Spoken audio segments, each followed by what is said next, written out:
95% of golfers do this wrong when hitting your irons. I'm gonna say right now, bold statement this, do not ever just shove your hands ahead of the golf ball. I hate it when I see that. Okay, so welcome to a brand new video. My name's Alex, I'm a PGA Golf professional and top 50 world coach.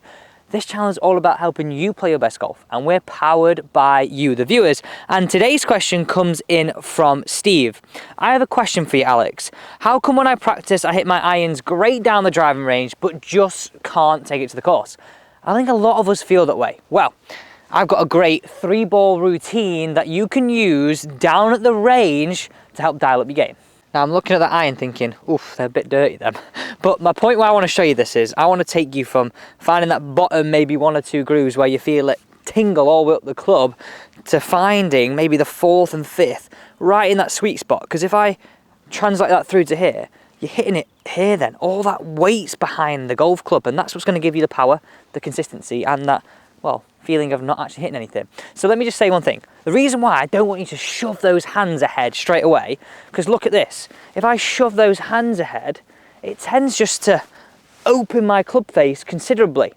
Or I've got to sort of make that move and really exaggerate bowing that lead wrist. Now that's a great way of doing it, but we've got to be super strong in the body to support that. But I think if we just tighten up a few things with the body, get it moving great, using this 3-step process, that's what we need. So the first ball, I want you to hit a half shot. Now, what this is going to encourage in a very short space of time is that transfer of weight. Because if I only swing it back halfway and lean back, I'm going to get this very, very thin and start to get it towards those bottom grooves again. So I know I said a 3-ball drill, but if you want to do 5 on each, do whatever makes you tick, but honestly, follow the whole process. That's the key thing here. So the first ball is all about swinging no higher than this. Really think about where my hands are there. They're sort of at hip height, and then I'm going to turn through and hit this. So have a look at this from the face-on perspective on a slow-mo. I really want you just to look at the fact that I'm transferring. I'm making a conscious effort to transfer my weight in a short space of time. And essentially, this drill is just making it harder. One thing I'd actually pick out on that slow-mo is that I really exaggerate holding that finish. Okay, ball 2, second phase. This is about having a strong left side or glove hand side as a golfer. So this is left-hand side for a right-handed player, right-hand side for a left-handed player. Now I've just put 2 T-pegs down here that are roughly around about a club head width apart. Have a look at that. The ball just fits through the middle. Now the idea of this drill is that we learn to feel as though we got that strong left side. Now look at me again here, watch from that whole perspective. It's like I'm not shoving them hands forward like this. I absolutely hate that, as I said. I'm feeling as though the left side, the hip and the shoulder are like, boom, up against. Imagine that line, that wall was those T-pegs. I'm feeling as though I've got a really strong focus point to hit up against. And I think that's a really important concept to have.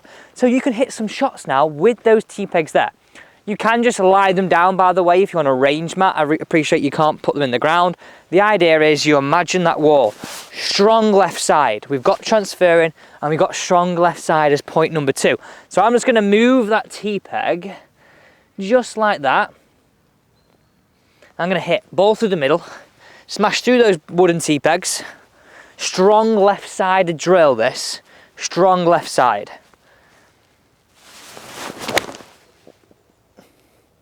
Oh, comes out like a bullet.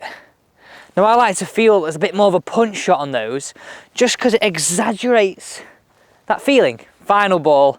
This is the one that I think sort of brings it all together, and potentially your swing thought, actually not even potentially, this is your swing thought to take to the course. Right, listen to this. So nice and simple, this is how you sort of bring them all together. So imagine that ball is 12 o'clock on a clock face. Now I know this works because Kev, who I teach regularly every Tuesday, we use the same theory. So imagine that's 12 o'clock.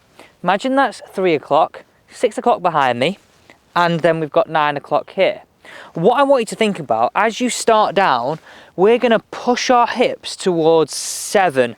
Now the reason why I say 7 is that in the golf swing, we don't just want this, a transfer, but equally we don't want just hips opening, right? You want a nice simple combination of them both happening at the same time. So if I imagine 7 o'clock from this perspective showing you now, is roughly feeling my hips are going to point there. So I'm going to feel like I go like that. We get a little bit of shift, we get a little bit of opening, which, look at this. If I shift and open, where do my hands fall? Ahead of the golf ball. And that is what's going to help you strike down slightly, catch the 4th and 5th groove, not the 1st groove. So nice and simple. My concept, right, 12, 6, 7, just about here. Have a little half waggle. You work through your process, just trust it. Oh, I mean, that is one of the best iron shots of the lot. Pin high. Thanks so much for watching. Do subscribe to the channel, because don't miss any of the uploads. And if you turn that bell on too, you'll always get notified. So thanks so much for watching the simple free golf tip.